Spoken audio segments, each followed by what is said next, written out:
Hello friend, आप सभी का स्वागत है स्टडी विद SKVM में। आज हम इतिहास के उत्तर वैदिक काल के बारे में पढ़ेंगे। जैसा कि हमने पिछली क्लास में ऋग वैदिक काल के बारे में पढ़ा और मैंने बताया था कि उत्तर वैदिक काल और ऋग वैदिक काल में बहुत बड़ा अंतर है जो इन दोनों को अलग अलग करता है। इसीलिए मैंने पिछली क्लास में आपको ऋग वैदिक काल के बारे में बताया और बताया कि ऋग वैदिक काल में समाज कैसा था, किस तरीके का था, और वहाँ पर भौगोलिक विस्तार के साथ साथ राजनीतिक विस्तार भी बताया था। आज हम इसमें भौगोलिक विस्तार, राजनीतिक विस्तार, धार्मिक व्यवस्था के साथ साथ उसकी जो अर्थव्यवस्था थी उसके बारे में भी चर्चा करेंगे। मैंने आपको पिछली वीडियो में भी बताया कि ये वीडियो SSC, वनडे एग्जाम और UPPCS, PCS के स्तर तक की है। आप इस वीडियो के बाद कोई भी स्टैंडर्ड बुक पढ़ोगे वो सारी चीज़ें आपके समझ में आएंगी। आप SSC में जो भी इतिहास से क्वेश्चन पूछे जाते हैं वो सारे क्वेश्चन आप इस वीडियो के माध्यम से दे पाओगे। मैंने एक वीडियो में क्वेश्चन भी बताए थे। हाँ, ये वीडियो ज़्यादा बड़ी हो जाती है इसलिए मैं क्वेश्चन ले नहीं पाता, लेकिन आने वाले समय में मैं SSC में पूछे गए भूगोल के और राज्य व्यवस्था के, इतिहास के और अर्थव्यवस्था के जो भी क्वेश्चन पूछे जाते हैं उनकी एक सीरीज भी स्टार्ट करूँगा। वर्तमान में मैं पहले सिलेबस को कंप्लीट करना चाहता हूँ क्योंकि SSC में अधिकतर बच्चों का GS का सिलेबस कंप्लीट ही नहीं होता। मैं इन वीडियो के माध्यम से उन बच्चों को एक डायमेंशन देना चाहता हूँ कि GS पढ़नी क्या है और किस तरीके से पढ़नी है, क्योंकि वो एक बुक पढ़ते हैं लूसेंट, उसी को पढ़ते रहते हैं, उसको याद करते हैं, याद होती नहीं है। तो मैं बस आपको ये समझाना चाहता हूँ कि आप इतिहास को, भूगोल को और राज्य व्यवस्था को, अर्थव्यवस्था को रटे नहीं बल्कि समझें और जो भी क्वेश्चन आते हैं उसका सटीक आंसर दे पाएँ। अब हम उत्तर वैदिक काल के बारे में जानेंगे। मैंने ऋग्वैदिक काल, उत्तर वैदिक काल उनके बारे में बताया और मैंने शुरुआत में स्रोत के बारे में बताया था। वैसे ही इसके स्रोत के बारे में चर्चा करूंगा। आप बस धैर्य बनाएं और पूरी क्लास को कंप्लीट देखें, क्योंकि जब तक आप पूरी क्लास को कंप्लीट नहीं देखोगे, सीरीज के साथ साथ नहीं चलोगे, तब तक चीज़ें कंप्लीट नहीं होती। श्रृंखला के आधार पर मैं चीज़ें चला रहा हूँ, बिल्कुल जीरो से स्टार्टिंग की है। हर क्लास में हर लेवल का बिल्कुल जीरो से स्टार्टिंग करता हूँ। ये नहीं कि कोई एडवांस हो, बिल्कुल जीरो। जिसने कभी GS पढ़ी भी ना हो, जिसने इतिहास कुछ नहीं पढ़ा हो, फिर भी इन वीडियो के माध्यम से वो इतिहास को ऐसे समझ जाएगा जैसे वो किसी को बता पाए। क्वेश्चन तो हल कर ही पाएगा, उसके साथ साथ वो समझा भी पाएगा कि ऐसे इतिहास में क्या क्या घटनाएं कब कैसे किस तरीके से हुई थी। आज हम उत्तर वैदिक काल के बारे में जानेंगे। मैंने इसकी समय रेखा बताई थी 1000 ईसा पूर्व से 600 ईसा पूर्व के बीच में। ये समय पीछे चल रहा है। ईसा पूर्व, ईसा मसीह के जन्म से पहले के समय को हम ईसा पूर्व कहते हैं। इसके बारे में चर्चा मैं अगली वीडियो में करूंगा, लेकिन आपको पता होना चाहिए कि उत्तर वैदिक काल की जो समय रेखा है वो 1000 से 600 ईसा पूर्व है। लेकिन ऋग वैदिक काल मैंने लास्ट वीडियो में बताया था, ऋग वैदिक काल की जो समय रेखा थी वो 1500 ईसा पूर्व से लेके 1000 ईसा पूर्व में थी। मैंने वैदिक काल बताया था। वैदिक काल के मैंने 2 हिस्से किए थे। मैं किसी भी चीज़ को वर्गीकृत इसलिए करता हूँ क्योंकि आप सटीक रूप से उस चीज़ को समझ पाओ। कोई अगर मुझे इकट्ठा करना होता तो मैं कोई एक ही वीडियो में ऋग वैदिक काल, उत्तर वैदिक काल दोनों खत्म कर देता। लेकिन मैं चाहता हूं कि जो भी आप पढ़ें वो बिल्कुल सही से पढ़ें, स्पष्ट तरीके से पढ़ें। ऋग वैदिक काल के बारे में मैंने पिछली वीडियो में बता चुका हूं। आज हम उत्तर वैदिक काल के जो भी राजनीतिक कारण होंगे, जो भी विस्तार होगा, भौगोलिक विस्तार होगा, धार्मिक चीज़ें होंगी, वो उसके बारे में बिल्कुल सब कुछ पढ़ेंगे। और मैंने ये चीज़ें इसलिए लिख रखी हैं क्योंकि मैं अगर इन चीज़ों को बताऊँ साथ साथ तो वीडियो भी बड़ी होती है, प्लस साथ साथ में कुछ चीज़ें छूट जाती हैं, ध्यान में नहीं रहता कि वो क्या क्या बताना है, इसलिए मैं चीज़ें लिख लेता हूँ शॉर्ट फॉर्म में। इसके नोट्स जब भी आपको चाहिए तो मैंने बताया है कि इस वीडियो के डिस्क्रिप्शन में टेलीग्राम की लिंक है, उस टेलीग्राम से आप जुड़ जाएं और वहाँ पर प्रत्येक क्लास की लिंक और उसके नोट्स अवेलेबल हैं। आप वहाँ से डाउनलोड कर सकते हो और लिख भी सकते हो, अपने हाथों से नोट्स बना सकते हो अपने फॉर्म में। शॉर्ट फॉर्म में, ज़्यादा लॉन्ग फॉर्म में मैंने बनाई नहीं है। हाँ, आने वाले समय में अगर मुझे लगेगा कि कुछ बच्चे लॉन्ग फॉर्म में चाहते हैं तो उसमें मैं वीडियो डाल दूंगा। बस आप समझें और इस चीज़ को आराम से पढ़ें। उत्तर वैदिक काल, सबसे पहले मैं बात करूंगा धातु की। हमें धातु के बारे में पता चलता है और सबसे प्रमुख धातु जिसका जो हमें मिली उसके बाद मानव ने कभी पीछे मुड़ के नहीं देखा, जिसका नाम है लोहा।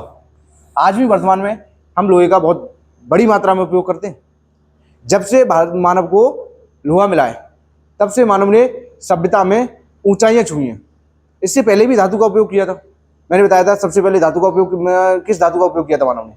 कमेंट में बताओ, मैंने लास्ट वीडियो में बताया है कि सबसे पहले मानव ने किस धातु का उपयोग किया था। और ये भी कमेंट में बताना कि मानव ने सबसे पहला पशु कौन सा पाला था, मतलब पालतू पशु कौन था मानव के द्वारा पाला हुआ। ये मैंने लास्ट वीडियो में बताया।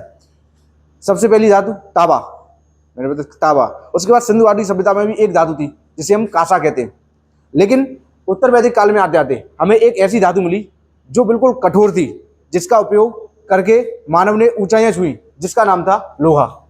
लोहे को मानव ने जब से खोजा है तब से उसने अपने आप को ऊंचाइयों पर ले जाने का कार्य किया, कभी पीछे मुड़ के नहीं देखा। तो उत्तर वैदिक काल में लोहा मानव के द्वारा पता चल गया था कि लोहे की ऐसी एक वस्तु होती है जिसको गलाकर तपाकर उसको अपने अनुसार ढाला जा सकता है। और जब वो ठंडी हो जाती है तो इतनी कठोर हो जाती है कि इतनी कठोर शायद ही ऐसी वस्तु हो पाए। हाँ, और भी वस्तु कठोर होती हैं, लेकिन इतनी बड़ी मात्रा में जो वस्तु हमें उपयोगी हो उतनी बड़ी मात्रा में हमें लोहा प्राप्त है। धातु, लोहा और कृषि। मैंने आपको बताया था कि ऋग्वैदिक काल में प्राथमिक कार्य पशुपालन को दिया था। सबसे प्रमुख पशुपालन को माना जाता था। कृषि को भी द्वितीयक माना जाता था कि कृषि पीछे कुछ लोग सबसे पहले पशुपालन करते थे। लेकिन उत्तर वैदिक काल में आते आते अधिकतर लोगों की जो मनपसंद बन गई या ज्यादा से ज्यादा लाभ होने लगा वो कृषि में होने लगा। इसलिए कृषि प्राथमिक बन गई और पशुपालन द्वितीयक बन गया। जो पशुपालन था उसको सेकेंडरी बना दिया कि वो बाद में होगा, और कृषि को प्राथमिक बना दिया, प्राइमरी बना दिया। उसी के साथ प्रेजेंट में आप दोगे कि हमारे कुछ फार्मर्स हैं, किसान लोग हैं, वो कृषि भी करते हैं, साथ साथ पशुपालन करते हैं। ये वही परंपरा चली आ रही है। तब से लेके आज तक लोग कृषि के साथ साथ पशुपालन भी करते हैं। तो ध्यान रखना कि उत्तर वैदिक काल में कृषि प्राथमिक आ चुकी थी। पहली प्रायोरिटी फर्स्ट प्रायोरिटी कहते हैं, तो पहली प्रायोरिटी लोग चुनते थे तो कृषि हो, क्योंकि उसमें बेनिफिट ज़्यादा होता था। और सेकेंडरी जो कार्य था वो था पशुपालन, पशुओं को पालना। और मुख्यतः पशु कौन सी? मुख्यतः पशु थी गाय। ऐसी पशु थी जो लोगों के द्वारा सबसे ज़्यादा पसंद की जाती थी। और मैंने बताया था कि उत्तर वैदिक काल में, ऋग्वैदिक काल में ये माना जाता था कि सबसे अमीर व्यक्ति वही होगा जिसके पास सबसे ज़्यादा गाय होंगी। जिसके पास सबसे ज़्यादा गाय वो सबसे ज़्यादा अमीर। मानो आज ऐसा समय होता तो आप समझ रहे हो कि पैसे की जरूरत ही नहीं है, जिसके पास ज़्यादा से ज़्यादा गाय वो उतना अमीर। दान में भी गाय दी जा रही है, पुरोहितों को दी जा रही है, वो गाय दी जा रही है। तो आप समझ सकते हो गाय की कितनी वैल्यू होगी। इसीलिए आज भी वर्तमान में भी हमारे यहाँ गाय को माता के समान माना जाता है। पुरानी परंपरा, हमारी संस्कृति हम आज भी बरकरार रखें, इसलिए हमें अपनी संस्कृति पर गर्व है। इस बात को ध्यान रखना। पशुपालन सेकेंडरी बन गया। अब हमें उत्तर वैदिक काल के स्रोत कौन से मिलते हैं, कहाँ पर जानकारी मिलती है? तो ध्यान रखना, वेद। मैंने 4 वेद बताए थे, कमेंट में बताओ कि वो कौन कौन से वेद थे। 4 वेद मैंने लास्ट वीडियो में बताए थे। 4 वेद कौन कौन से थे? इन 4 वेद में ऋग्वैदिक काल में मुख्यतः ऋग्वेद था और सामवेद, अथर्ववेद। इन दोनों वेदों में हमें जो जानकारी मिलती है वो उत्तर वैदिक काल की जानकारी मिलती है। अधिकतर जानकारी हमें सामवेद, अथर्ववेद में। और मैंने बताया था सामवेद संगीत का है। इसमें वो जो मंत्र हैं वो गाए हुए फॉर्म में हैं, गाए हुए फॉर्म में लिखे हुए मंत्र से ध्यान आया। एक और क्वेश्चन जो सबसे ज़्यादा पूछा जाता है, मैं आपसे जितना भी पूछ रहा हूँ ना वो कमेंट में जरूर लिखना, क्योंकि आप जितना लिख पाओगे, जितना ध्यान कर पाओगे, उतनी चीज़ें तुम्हें आसानी से याद हो पाएंगी। जो गायत्री मंत्र था वो किस वेद में था? ये कमेंट में जरूर बताओ, गायत्री मंत्र किस वेद में था? कमेंट करनी है इन क्वेश्चनों की, क्योंकि कमेंट नहीं करोगे तो आपको याद नहीं हो पाएंगी। सामवेद में संगीत के बारे में जानकारी मिलती है और मंत्रों को एक संगीत के फॉर्म में लिखा गया। उसी प्रकार अथर्ववेद में हमें जादू टोना, मैंने बताया था अथर्ववेद में जादू टोना मिलता है। और कुछ लोग तो ऐसा मानते हैं कि वेद केवल 3 ही है, ऋग्वेद, यजुर्वेद और सामवेद।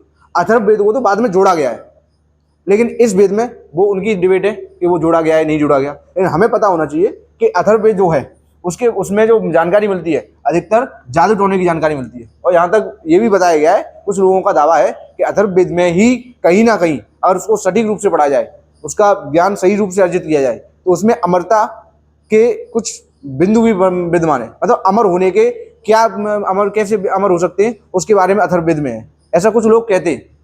अभी तक ऐसा कुछ पुष्टि नहीं है, लेकिन ऐसा लोग कहते हैं कि अथर्ववेद में अमरता की चीजें छुपी हुई हैं। हमें उससे मतलब नहीं है, हमें बस इतना पता होना चाहिए कि उत्तर वैदिक काल के बारे में जानकारी किन वेदों से मिलती है? सामवेद, अथर्ववेद। सामवेद संगीत का ज्ञान मिलता है सामवेद से, और अथर्ववेद में जादू टोने के बारे में बातचीत होती है। और इन वेदों के अलावा किन चीज़ों में हमें उत्तर वैदिक काल के बारे में जानकारी मिलती है, तो हमें पता होनी चाहिए ब्राह्मण। ब्राह्मण मैंने बताए थे, एक सबसे प्रमुख दो ब्राह्मण मैंने बताए थे, एक गोपद ब्राह्मण, एक शतपथ ब्राह्मण। गोपद ब्राह्मण और शतपथ ब्राह्मण ये किन वेदों के ब्राह्मण हैं, कमेंट में बताओ उनके। जितना आप लिख पाओगे, याद कर पाओगे, रिकॉल कर पाओगे, उतनी चीज़ें आपके लिए आसानी होगी। ब्राह्मणों में इस ब्राह्मण से में इनकी जानकारी मिलती है। उपनिषद मैंने बताया था, उपनिषद इनकी संख्या मैंने 108 बताई थी। 108 उपनिषद, 4 वेद बताए थे, 18 पुराण बताए थे, 108 उपनिषद बताए थे। तो 108 उपनिषद हैं। उपनिषद से, ब्राह्मण से और इन 2 वेदों से, इन चीज़ों से हमें उत्तर वैदिक काल के बारे में जानकारी मिलती है। इन वेदों को पढ़ा गया है, तो हमें उत्तर वैदिक काल के बारे में जानकारी मिलती है कि उस समय कैसा समाज था, कैसे लोग थे, क्या क्या करते थे, कृषि कौन सी करते थे और धार्मिक अनुष्ठान कौन सी करते थे। वो इन चीज़ों से हमें मिलते हैं, वेदों से, ब्राह्मणों से और उपनिषदों से। इनसे हमें जानकारी प्राप्त होती है। ये तो हो गया उत्तर वैदिक काल के बारे में आपको एक छोटा मोटा इंट्रोडक्शन। अब हम बात करते हैं उत्तर वैदिक काल का भौगोलिक विस्तार कौन सा था। भौगोलिक विस्तार क्या था? तो ऋग्वैदिक काल में जो भौगोलिक विस्तार था, मैं दोनों का अंतर भी बताते जाऊंगा। ऋग्वैदिक काल में जो भौगोलिक विस्तार था वो था सप्त सैरव क्षेत्र, 7 नदियों का क्षेत्र। लेकिन जब हम उत्तर वैदिक काल के बारे में बात करते हैं तो इसमें भौगोलिक विस्तार है वो सप्त सैरव क्षेत्र से पूर्व में बढ़कर गंगा यमुना दोआब जो मिलता है, वहां जहां हम वर्तमान में गंगा यमुना दोआब देखते हैं, वो स्थान उत्तर वैदिक काल के लोगों का माना जाता है। तो भौगोलिक विस्तार इसका गंगा यमुना का दोआब क्षेत्र, ऋग्वैदिक काल का सप्त सैरव क्षेत्र, उत्तर वैदिक काल का गंगा यमुना का दोआब क्षेत्र।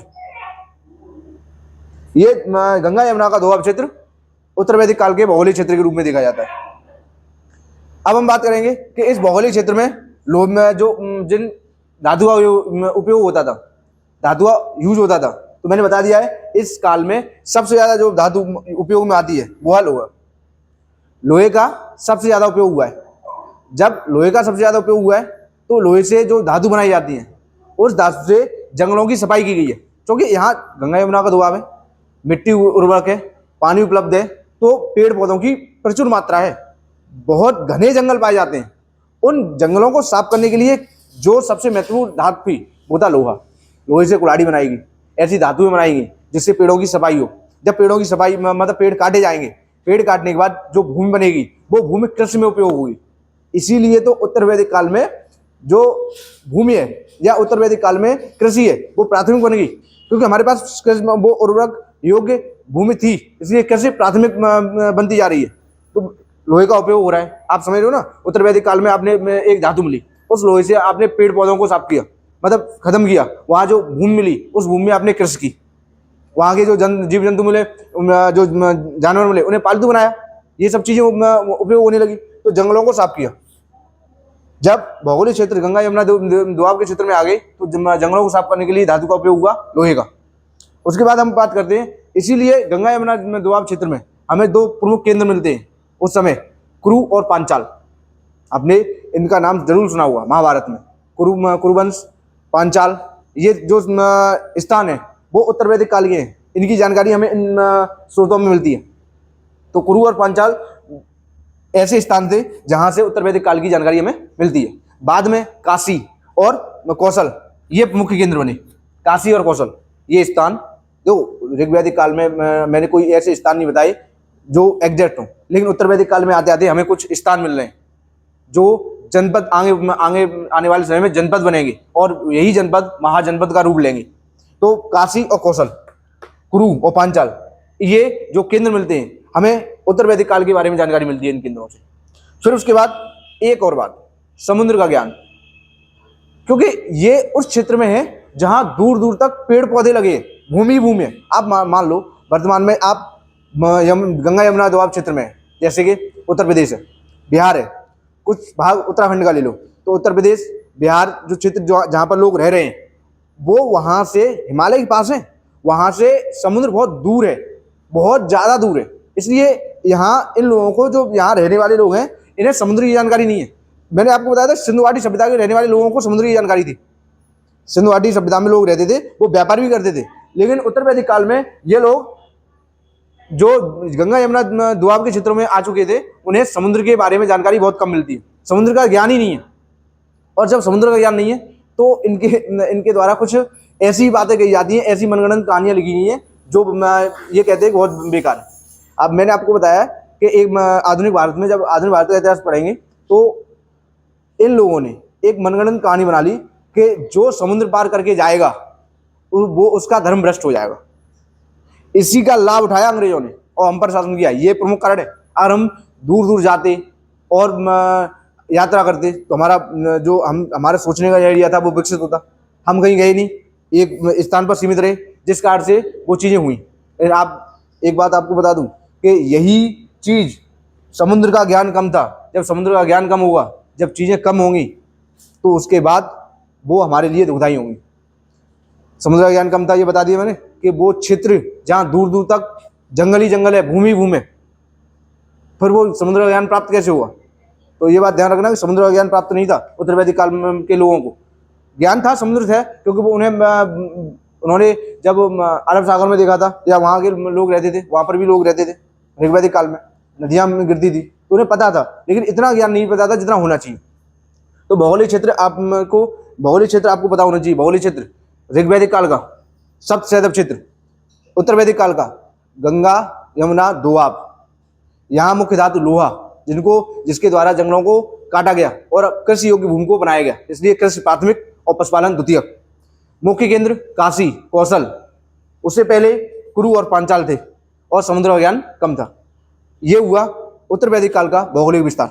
अब हम बात करेंगे राजनीतिक विस्तार का कि क्या क्या वहाँ चीजें थी राजनीतिक रूप से। तो अब कृषि होगी, जब कृषि होगी तो स्थायी जीवन जीने लगेंगे, स्थायी जीवन रहने मतलब स्थायी लोग रहने लगेंगे।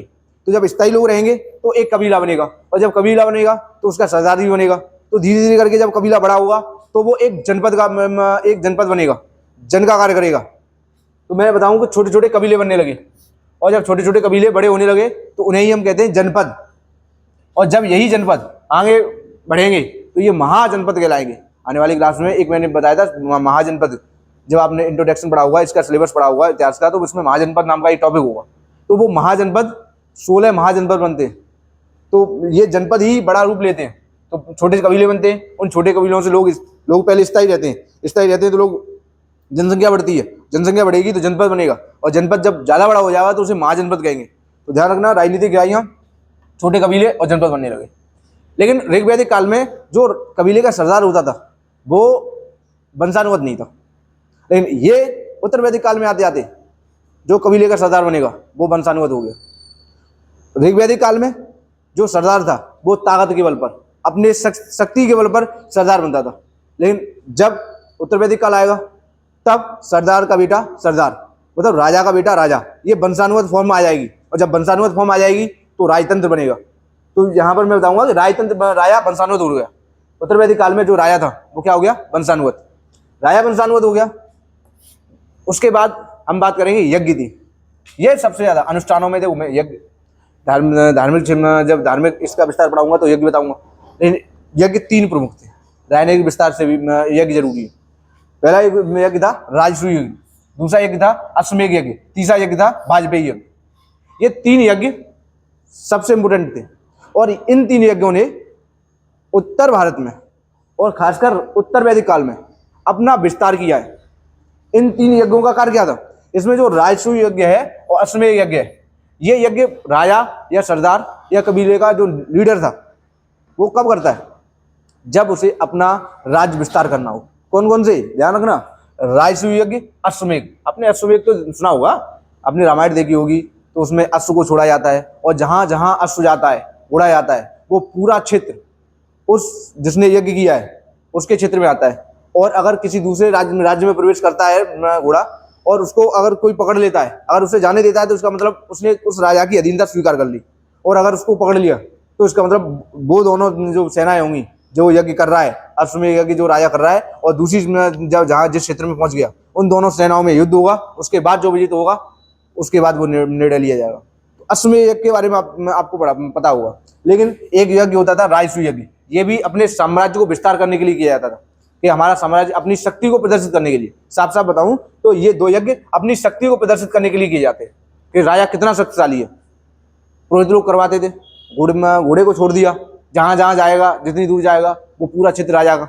अश्वमेध यज्ञ, राजसूय यज्ञ, हाँ, इन यज्ञों ने उत्तर वैदिक काल में बहुत बड़ा रूप ले लिया और इन यज्ञों में दान बहुत दिया जाता था, पुरोहितों द्वारा कराए जाते थे। तो पुरोहित ऑफकोर्स जो यज्ञ कराएगा वो दान तो लेगा, वर्तमान में भी लिया जाता है। उस समय तो राजा थे, राजा जो भी अच्छा लगा कि इतनी भूमि तुम्हारी हो गई, इतनी गाय ले लो, इतना सोना चांदी ले लो, वो तो राजा था, ये यज्ञ कराते थे, राजा लेता था। लेकिन तीसरा यज्ञ था जो वाजपेयी यज्ञ था, वो था रथ दौड़। ये मनोरंजन के लिए होता था। ये 2 युद्ध जो यज्ञ थे, राजसूय यज्ञ और अश्वमेध यज्ञ, ये साम्राज्य विस्तार करने के लिए था। लेकिन कभी कभी उब जाते ना, राजा उब जाता है तो यज्ञ करा दिया, और उस यज्ञ में क्या हो रहा है, रथ दौड़ हो रही है। उस यज्ञ के बाद क्या हो रहा है, रथ दौड़, जिससे मनोरंजन होता है। जैसे जब कुछ कार्य नहीं होता तो हम मनोरंजन के लिए मतलब छुट्टियां लेते, और छुट्टियों में घूमने जाते हैं, मनोरंजन करने जाते हैं। वैसे राजा वाजपेयी यज्ञ कराया और रथ दौड़ स्टार्ट कर दी उन्होंने, और पूरे प्रजा को भी मनोरंजन, खुद को भी मनोरंजन। तो ये 3 यज्ञ सबसे प्रमुख थे। ये कर्मकांड में आते हैं, दान धर्म, बहुत सारी चीजें इसमें दी जाती थी। कुछ उपाधियां भी लेने लगे जब राजा बड़े होंगे, तो अपने आप को दिखाने के लिए शहंशाह, अब राजा तो राजा है, कुछ भी कर सकता है, तो राजा की उपाधि, सम्राट की उपाधि, राजा, एक राट की उपाधि, सम्राट की उपाधि। ये उपाधि कौन लेता था, राजा लेता था, अपने आप को सबसे शक्तिशाली प्रदर्शित करने के लिए। उसके बाद प्रशासन इकाइयां इसकी प्रमुख थी। उत्तर वैदिक काल में प्रशासन इकाइयां, कुल, किस कुल के हो, ग्राम, किस गांव के हो, विस, जन और राष्ट्र। कुल, कुलपति, इसका लीडर, ग्राम, ग्रामणी, इसका लीडर, विस्पति और जनपति, जो राजा खुद होता था, राष्ट्र, इन सभी को मिलकर राष्ट्र बनता था। तो कुलपति, कुल सबसे छोटा कुल होता है। ये पीसीएस का फेवरेट क्वेश्चन है, ध्यान रखना, पूछ लिया जाता है। पहले कुल, कुल के बाद ग्राम, ग्राम के बाद विस के बाद जन के बाद राष्ट्र। कुल, ग्राम, विस, जन और राष्ट्र, पीसीएस में पूछे सबसे फेवरेट क्वेश्चन। वनडे एग्जाम में पूछ लिया जाता है कि ये है क्या, तो प्रशासनिक इकाइयां हैं। ये आप निम्नलिखित में से कौन सी प्रशासनिक इकाइयां हैं, मैं आपको क्वेश्चन के फॉर्मेशन भी बता दे जा रहा हूँ कि कौन कौन से, कुल, ग्राम, विस, जन और राष्ट्र, ये प्रशासन की इकाइयां थी। स्थायी सेना रखना स्टार्ट हो गए। इससे पहले ऋग्वैदिक काल में स्थायी सेना नहीं थी, लेकिन उत्तर वैदिक काल में आते आते राजा महाराजा स्थायी सेना रखना स्टार्ट हो गए। ऋग्वैदिक काल में क्या होता था, सेना नहीं रखते थे। तो ऋग्वैदिक काल में होता था कि जो किसान लोग हैं, जो पशुपालन करने वाले लोग हैं, वही जब युद्ध होता है वही इकट्ठे कर लिए गए, और जब उन्हीं को इकट्ठा कर लिया गया तो युद्ध। अब किसी के पास सेना नहीं है, सब लोग ऐसे ही कार्य कर रहे हैं। लेकिन उत्तर वैदिक काल में आते आते राजा जब वंशानुगत हो गया तो उसको अपनी रक्षा के लिए और अपनी गद्दी को बचाने के लिए उसने कुछ लोगों को इसीलिए रखना स्टार्ट कर दिया कि वो सुरक्षा के लिए रख रहे हैं, तो उसे स्थायी सेना का। उत्तर वैदिक काल आते आते स्थायी सेना स्टार्ट हो गई, स्थायी सेना रखना स्टार्ट हो गई। स्थायी सेना स्टार्ट हो गई, शुरू कर दी। लेकिन जो समिति थी, मैंने तो आपको समिति बताई थी, सभा, समिति, इनकी वैल्यू उत्तर वैदिक काल में आते आते बहुत कम हो गई। ऋग्वैदिक काल में ये सभा समिति, इनका प्रभाव बहुत ज़्यादा था। इनमें पुरुष के साथ साथ महिलाएं भी भाग लेती थी। लेकिन उत्तर वैदिक काल आते आते ये सभा समिति, इनका वर्चस्व खत्म हो गया। खत्म नहीं हुआ तो किसी राज्य में बहुत कम हो गया। जो महिलाएं इस सभा समिति में भाग लेती थी, वो महिलाएं अब इस सभा समिति में भाग नहीं लेती हैं। अब महिलाओं का वर्चस्व जो था वो बहुत कम हो गया, महिलाओं की स्थिति बहुत दयनीय हो गई। कर नियमित हो गया। ऋग्वैदिक काल में मैंने बताया था, कल जो कर था वो स्वेच्छा से दिया जाता था। उसका नाम क्या था, कमेंट में बताओ। मैं आपसे जितने क्वेश्चन पूछ रहा हूँ वो सभी क्वेश्चन मैंने आपको पिछली वीडियो में बताए हैं। अगर आपने सारी वीडियो देखी है तो आप प्रत्येक क्वेश्चन का सटीक आंसर दे पाओगे। स्वैच्छिक कर दिया जाता है, उसका नाम क्या है, और वो स्वैच्छिक कर दिया जाता था वो ऋग्वैदिक काल में। उत्तर वैदिक काल आते आते कर नियमित हो गया। अब राजा जो कर लेगा वो नियमित रूप से लेगा, मतलब अब आपको देना ही देना है। आप अपनी इच्छा से नहीं दे रहे, आपसे लिया जाएगा, आप नहीं दोगे तो उसकी सजा मिलेगी। ये सब कार्य राजनीतिक चीजें ये उत्तर वैदिक काल में है।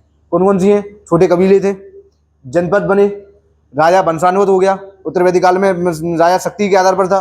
जहाँ यज्ञ होने लगे वहाँ यज्ञ होते थे, लेकिन इतने बड़े नहीं होते थे। अब यहाँ यज्ञ हो रहे हैं, राजसूय यज्ञ, अश्वमेध यज्ञ, अपने साम्राज्य को विस्तार करने के लिए, वाजपेयी यज्ञ रथ दौड़ के लिए, मनोरंजन करने के लिए, राजा उपाधि ले रहे, सम्राट की, राजा की, एक राट की, ये वहाँ के जो राजा हैं वो उपाधि लेते हैं। उसके बाद मैंने प्रशासन की इकाइयाँ बताई, कुल, ग्राम, विश, जन और राष्ट्र। इनके मैंने बताए, कुल का कुलपति होता था, ग्राम का ग्रामीणी कहलाते थे सरदार को, और विश को विस्पति कहते थे, जन को जनपति जो राजा होता था, और इन सभी को मिलाकर राष्ट्र बनता था। फिर मैंने बताया जो राजा था वो स्थायी सेना रखना स्टार्ट कर दिया था, क्योंकि उसे अपनी रक्षा करनी थी। उसके बाद अपनी पद की रक्षा करनी थी, पद भी तो बनाए रखना है। पद के साथ महिला जो सभा समिति जैसी जो चीजें थी उनका वर्चस्व ऋग्वैदिक काल में बहुत ज्यादा था। अब उनका वर्चस्व बिल्कुल खत्म होने की कगार पर था, और कहीं ये सभा समिति थी तो बिल्कुल नाम मात्र की थी। महिलाओं की स्थिति देनी हो गई, क्योंकि जो महिलाएं सभा समिति में भाग लेती थी, अपना अधिकार बराबर रखती थी, वो उत्तर वैदिक काल में आते आते बिल्कुल उनकी स्थिति देनी हो गई। कर उत्तर ऋग्वैदिक काल में स्वेच्छा से दिया जाता था, यहाँ नियमित हो गया, कर देना ही देना है। ये पूरा राजनीतिक विस्तार है। अब हम सामाजिक जीवन के बारे में बात करेंगे कि उत्तर वैदिक काल में सामाजिक जीवन कैसा था। सामाजिक जीवन के बारे में बात करेंगे। तो मैं ऋग्वैदिक काल से कंपेयर कराते कराते आपको उत्तर वैदिक काल बता रहा हूँ, जिससे ऋग्वैदिक काल का रिवीजन भी हो जाए और क्या अंतर है ऋग्वैदिक काल और उत्तर वैदिक काल में वो भी क्लियर हो जाए। सामाजिक जीवन मैंने बताया था, वर्ण व्यवस्था। ऋग्वैदिक काल में वर्ण व्यवस्था आ चुकी थी, ब्राह्मण, क्षत्रिय, वैश्य, शूद्र, ये इन सभी का रूप, ये सभी आ चुके थे, ये जातियां बन चुकी थी। लेकिन मैंने आपको बताया था कि ये जातियां कर्म के आधार पर थी, जन्म के आधार पर नहीं थी। लेकिन जन्म के आधार पर ये कब निर्धारित होगा, ये सब चीजें हमें उत्तर वैदिक काल में देखने को मिलती है। जैसे ही उत्तर वैदिक काल, मैंने बताया ना ऋग्वैदिक काल उत्तर वैदिक काल से कैसे अलग है, जैसे ही ये स्थितियां आती हैं कि जो वर्ण व्यवस्था है वो जन्म के आधार पर हो गई, कर्म के आधार पर नहीं, महिलाओं की स्थिति देनी हो गई, सभा समितियों का जो वर्चस्व था वो कम हो गया, ये सभी चीजें ऋग्वैदिक काल से उत्तर वैदिक काल को अलग करती हैं। जब उत्तर वैदिक काल आएगा तो वर्ण व्यवस्था कठोर हो जाएगी, जिसमें सबसे ऊपर ब्राह्मण, क्षत्रिय, वैश्य, शूद्र, ये क्रम के अनुसार आ जाएंगे। ब्राह्मण अपने आप को सबसे ऊपर मानेंगे, उनके बाद क्षत्रिय आएंगे, उसके बाद वैश्य आएंगे, उसके बाद शूद्र आएंगे। ब्राह्मण वो होगा जो पढ़ा लिखा है, शासन में मदद करता है, वो ब्राह्मण कहलाएगा, जो वेदों का पाठ करता है। क्षत्रिय जो उस राष्ट्र की रक्षा करता है, राजा है, वो क्षत्रिय होगा। वैश्य जो व्यापार करता है, जो एक स्थान दूसरे स्थान पर व्यापार करता है, एक राज्य से दूसरे राज्य में जाता है, वो व्यापार। शूद्र वो व्यक्ति होगा, इनकी स्थिति बहुत ज्यादा दयनीय होगी। उसके बाद एक और जाति बनती है दलित, जो तो ज्यादा ही स्थिति खराब थी। ये शूद्र वो लोग थे जो इन तीनों की सहायता करते थे, इन तीनों की सेवा करते थे। सबसे ज्यादा दयनीय स्थिति शूद्रों की थी। वैसे तो वैश्य और शूद्र तीनों की, दोनों की स्थिति खराब थी, लेकिन सबसे ज्यादा मानी जाएगी तो शूद्रों की स्थिति ज्यादा खराब थी। तो ये कठोर वर्ण व्यवस्था। अब ब्राह्मण का बेटा ब्राह्मण कहलाएगा, क्षत्रिय का बेटा क्षत्रिय कहलाएगा, जो क्षत्रिय वैश्य का व्यापारी का बेटा व्यापारी बनेगा, शूद्र का बेटा जो तीनों की सेवा करता था, तीनों की मदद करता था, मदद तो नहीं कहेंगे, उसे सेवा ही कहेंगे। तो ये इस जाति में, इस कुल में, इस वर्ग में जो भी व्यक्ति जन्म लेगा वो इन तीनों वर्ग की सेवा करेगा। ये कठोर वर्ण व्यवस्था उत्तर वैदिक काल में आती है। जब हम, और हाँ सबसे इंपॉर्टेंट, महिलाओं की स्थिति में गिरावट आई। ये तो मैंने बता ही दिया था कि अब महिलाओं को पढ़ने का अधिकार नहीं था। पर्दा प्रथा, सती प्रथा और विधवा पुनर्विवाह नहीं होगा, ऐसी कुरीतियां आ गई कि ऐसी स्थिति खराब होगी। महिलाओं की तो ज्यादा ही स्थिति खराब हो गई।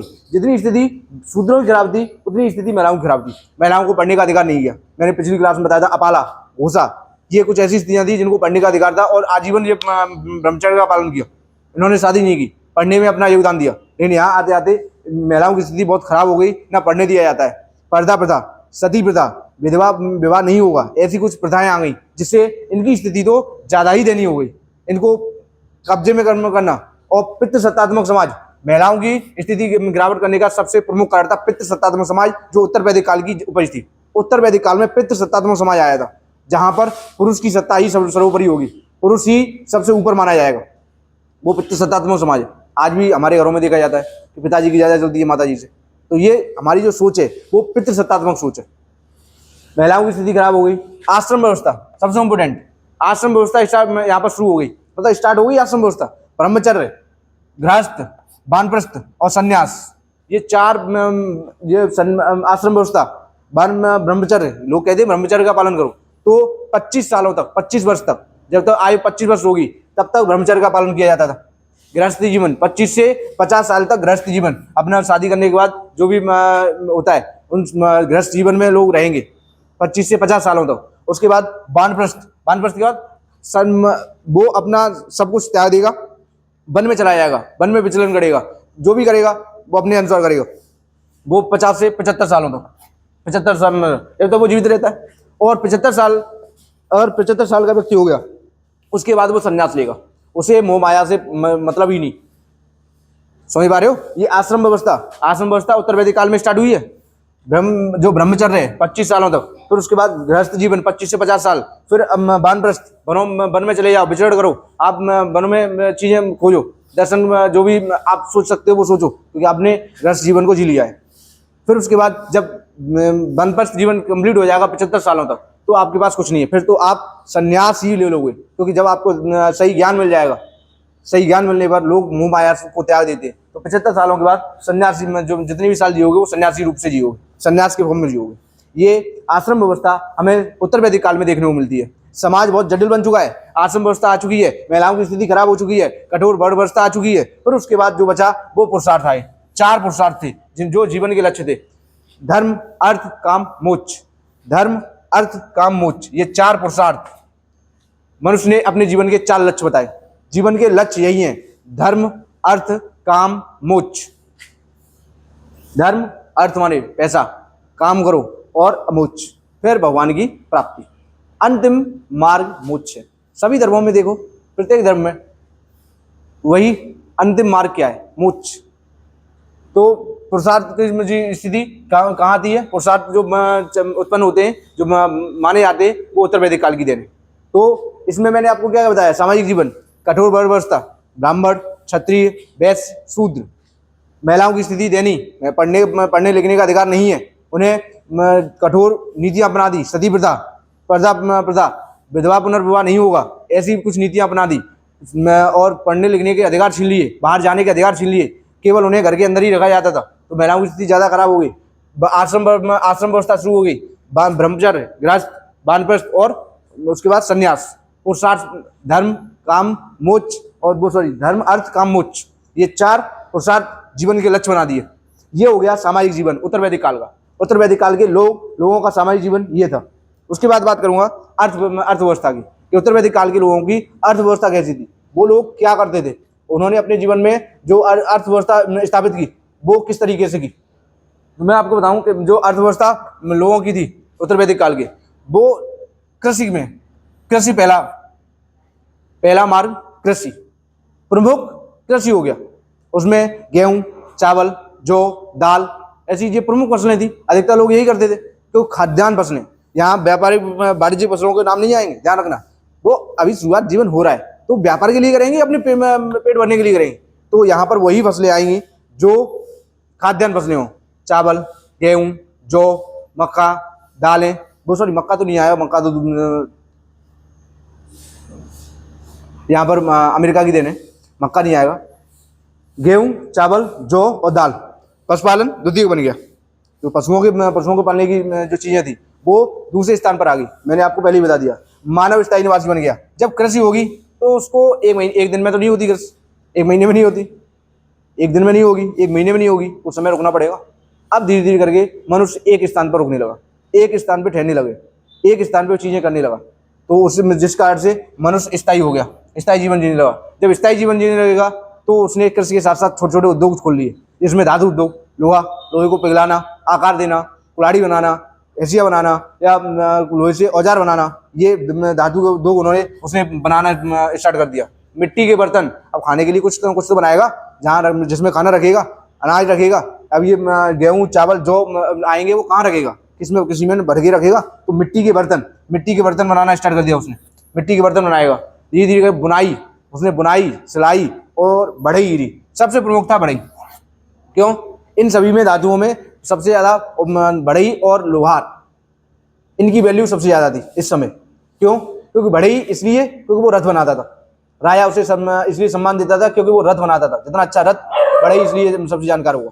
और लोहार इसलिए क्योंकि वो औजार बनाता था, और औजार बनाएगा जिसके कारण वो युद्ध में सबसे काम में आएंगे। तो जो युद्ध में काम में आएंगे इसलिए वही व्यक्ति सबसे ज्यादा प्रमुख माने जाएंगे। तो बढ़ई और लोहारों की स्थिति बहुत अच्छी थी, और सभी लोगों से, किसानों से, कुम्हारों से, अन्य उद्योगपतियों से, जो अन्य उद्योग करते थे, छोटे छोटे उद्योग करते थे, पशुपालन करते थे, कृषि करते थे, उनसे इन लोगों की स्थिति ज्यादा बेटर थी, क्योंकि ये राजा के सपोर्ट में काम करते थे। बढ़ई रथ बनाता था, लोहार औजार बनाता था जिससे वो लड़ सके। निष्क, आपने निष्क और सतनाम, ये दो नाम कभी कभी क्वेश्चन में पूछ लेता है, आंसर पूछ लेता, वो क्वेश्चन पूछ लेता है कि निष्क और सतनाम क्या है। ये विनिमय के माध्यम थे, कुछ मुद्राएं थी छोटी छोटी, या मुद्राओं के नाम पर किसी के नाम थे, किसी तरीके की धातु थी, जिसे निष्क और सतनाम कहते हैं। ध्यान रखना, विनिमय का माध्यम था, वस्तुओं को खरीदा बेचा जाता था, विनिमय का माध्यम। उत्तर वैदिक काल में विनिमय का माध्यम वस्तु विनिमय प्रणाली, हमारे पास कोई वस्तु है, तुम्हारे पास दूसरी वस्तु है, वस्तु का एक्सचेंज करो और वस्तुओं को उपयोग करो। लेकिन यहाँ आते आते हमारे पास निष्क और सतनाम जैसी धातु आ गई, जिससे हम कोई वस्तु खरीद सकते हैं और बेच सकते हैं। ये हो गया अर्थव्यवस्था, उसकी अर्थव्यवस्था। अब हम बात करेंगे इसकी धार्मिक क्षेत्र की, लास्ट, इसकी उत्तर वैदिक काल में लास्ट पार्ट, धार्मिक धर्म। अब इसमें बात करेंगे तो यज्ञ का प्रभुत्व आ गया। मैंने बताया यज्ञ, राजस्व यज्ञ, वाजपेयी यज्ञ और अश्वमेध यज्ञ, ये यज्ञों का वर्चस्व स्थापित हो गया। उसके बाद कर्मकांड, पुरोहित मनमानी तरीके से कार्य करने लगे। अब जो भी कर्मकांड थे, जो उन्होंने कि जहाँ कुछ चीजें करनी है, यज्ञ बड़े बड़े होने लगे, कठोर चीजें करने लगे, प्रत्येक व्यक्ति उन चीजों को नहीं कर पाएगा, तो कर्मकांड बढ़ने लगे। नए देवता बने उत्तर वैदिक काल में। वो ऋग्वैदिक काल में मैंने आपको बताया था, इंद्र, अग्नि, वरुण, यम, ये प्रमुख देवता थे। लेकिन उत्तर वैदिक काल में आते आते ये देवता छोटे हो गए और उनके स्थान पर प्रजापति, विष्णु और रुद्र, ये तीन प्रमुख देवता, प्रजापति जिन्हें हम सृष्टि का निर्माण करता बताया गया, कि इस पूरे ब्रह्मांड को, इस पृथ्वी को, पूरे ब्रह्मांड को, सभी चीजों को बनाने वाले कौन है? प्रजापति हैं, जिन्हें आज हम वर्तमान में ब्रह्मा जी कहते हैं। विष्णु पालन करता बताए जाने लगे। इन्हीं वैदिक काल में इन लोगों में ये चीजें उत्पन्न हुई। विष्णु जी जो उत्तर वैदिक काल में नए देवता बने थे, जो पालन करता बताए जाते हैं। रुद्र जिन्हें शिव जी कहते हैं, उन्हें संहार के रूप में जाना जाता है कि ये विनाश करने में विनाश वाले देवता है। तो प्रजापति, विष्णु और रुद्र, जो इंद्र, अग्नि, वरुण, यम, ये इनकी जो वर्चस्व था, वो वर्चस्व कम हो गया उत्तर वैदिक काल में। ऋग्वैदिक काल में इनका वर्चस्व सबसे ज्यादा है, लेकिन उत्तर वैदिक काल आते आते इनका वर्चस्व कम हो गया, इनकी जो मांग थी वो कम हो गई, और इनके स्थान पर प्रजापति और विष्णु और रुद्र, इन देवताओं की मांग बढ़ने लगी। मूर्ति पूजा यहाँ स्टार्ट हो गई। उत्तर वैदिक काल में मैंने आपको बताया था कि मूर्ति पूजा के साक्ष्य नहीं मिलते हैं, प्रकृति पूजा मिलती है। पेड़ों की पूजा होगी, पहाड़ों की पूजा होगी, अन्य प्रकृति की पूजा होगी, लेकिन मूर्ति पूजा नहीं मिलती है। मूर्ति पूजा हमें उत्तर वैदिक काल में देखने को मिलती है। ये धार्मिक चीजें हैं। ये हो गया आपका उत्तर वैदिक काल। एक बार फिर से रिवीजन करूं और दोनों का डिफरेंस बताऊं कि ऋग्वैदिक काल, उत्तर वैदिक काल में अंतर क्या क्या है। बिल्कुल जल्दी से एक बार इस पूरे का रिवीजन करते हैं। तो मैंने आपको बताया था सबसे प्रमुख धातु लोहा, कृषि प्राथमिक हो गया और पशुपालन द्वितीय हो गया। उत्तर वैदिक वो ऋग्वैदिक काल में पशुपालन प्राथमिक था और कृषि द्वितीयक था। स्रोत वहां ऋग्वेद सबसे प्रमुख स्रोत माना जाता है, ऋग्वेद। और यहाँ आते आते सामवेद, अथर्ववेद, ब्राह्मण, उपनिषद, ये प्रमुख स्रोत माने जाते हैं। उत्तर वैदिक काल में सामवेद, अथर्ववेद और ब्राह्मण और उपनिषद ये प्रमुख स्रोत है। ऋग्वैदिक काल में सबसे प्रमुख स्रोत ऋग्वेद है। भौगोलिक विस्तार देखेंगे तो गंगा यमुना का दोआब क्षेत्र, और जब ऋग्वैदिक काल में जब पहुंचेंगे तो सप्त सैंधव क्षेत्र कहाँ? ऋग्वैदिक काल में। भौगोलिक जो उत्तर वैदिक काल है वो गंगा यमुना का दोआब क्षेत्र। लोहे के औजार बनाए जाने लगे, जिन औजारों से जंगलों की सफाई होने लगी, जंगल काटे जाने लगे। कुरु, पांचाल ये प्रमुख केंद्र बने। बाद में कौशल और काशी इनको प्रमुख केंद्र माना जाता है। समुद्र का ज्ञान कम था क्योंकि ये गंगा यमुना के दोआब क्षेत्र में थे, इसलिए इन्हें समुद्र दूर दूर तक नहीं था, पूरे दूर दूर तक भूमि ही भूमि थी, इसलिए यहाँ पर समुद्र का ज्ञान कम हुआ। फिर हम बात करते हैं राजनीतिक विस्तार की। राजनीतिक विस्तार में इसमें छोटे छोटे कबीले थे, यहाँ फिर भी छोटे कबीलों से जनपद बन गए, लेकिन ऋग्वैदिक काल में ऐसे इतने कोई जनपद नहीं बने। यहाँ राजा वंशानुगत हो गया, ऋग्वैदिक काल में वंशानुगत था ही नहीं, अपनी शक्ति पर कार्य करता था। यज्ञ बढ़ने लगे, यहाँ राजसूय यज्ञ, अश्वमेध यज्ञ, वाजपेयी यज्ञ देखने लगे। ये राजसूय यज्ञ और अश्वमेध यज्ञ साम्राज्य विस्तार करने के लिए थे, और वाजपेयी यज्ञ रथदौड़ मनोरंजन करने के लिए थे। ये यज्ञ उत्तर वैदिक काल में देखने को मिलते हैं, लेकिन ऋग्वैदिक काल में कोई यज्ञ देखने को नहीं मिलता है। सम्राट, राजा, एकराट, ये उपाधियां राजा में बोले नहीं लगे। प्रशासनिक इकाई देखेंगे तो कुल, ग्राम, विश्व, जन, राष्ट्र। सभा में स्थायी सेना रखने लगे, और ऋग्वैदिक काल में ऐसी कोई स्थायी सेना नहीं थी। सभा समिति में भाग में क्या जो भाव था, जो वर्चस्व था, वो जो वैल्यू थी, वो उत्तर ऋग्वैदिक काल की, ऋग्वैदिक काल में जो सभा समिति की वैल्यू थी वो उत्तर वैदिक काल में नहीं मिलती है। महिलाओं की स्थिति दयनीय हो गई। जो महिलाएं सभा समिति में भाग लेती थी, अब उत्तर वैदिक काल आते आते इनमें उनको छोड़ दिया गया।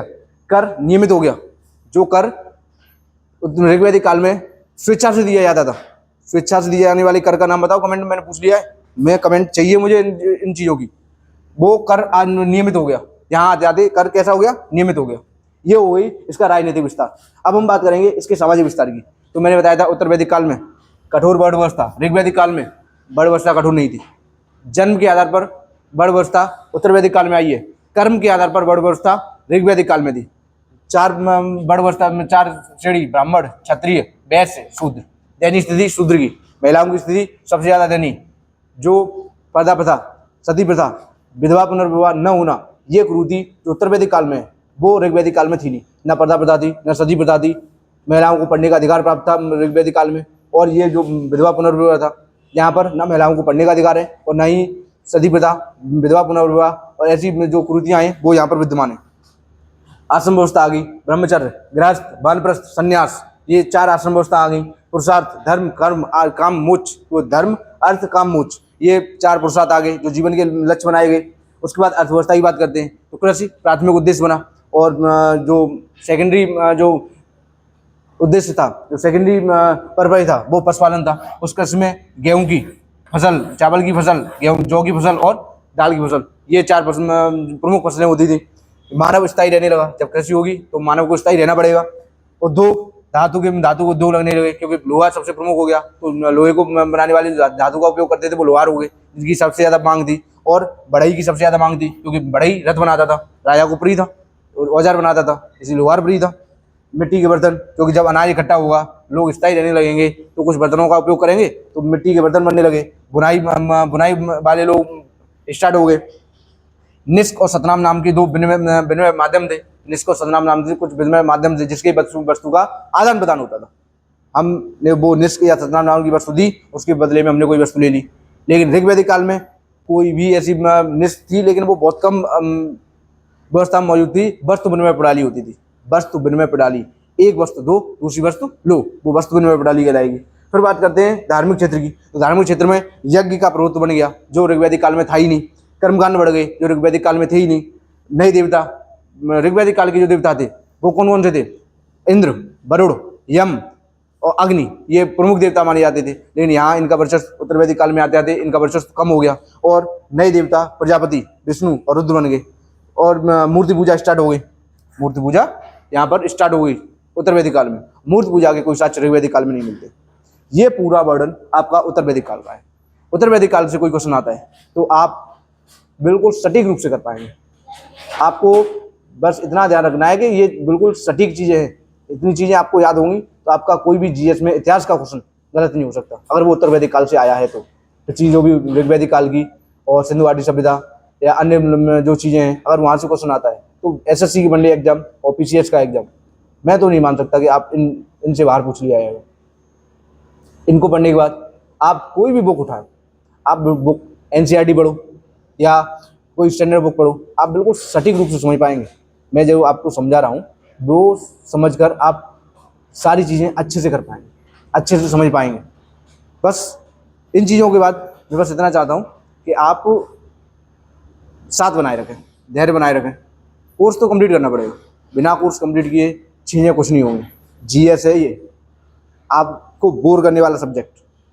मैं आपको कैसे पढ़ा रहा हूँ वो तो आप मुझे कमेंट में बताओगे। कुछ लोगों की कमेंट बहुत अच्छी अच्छी आती है जिससे मुझे प्रोत्साहन मिलता है।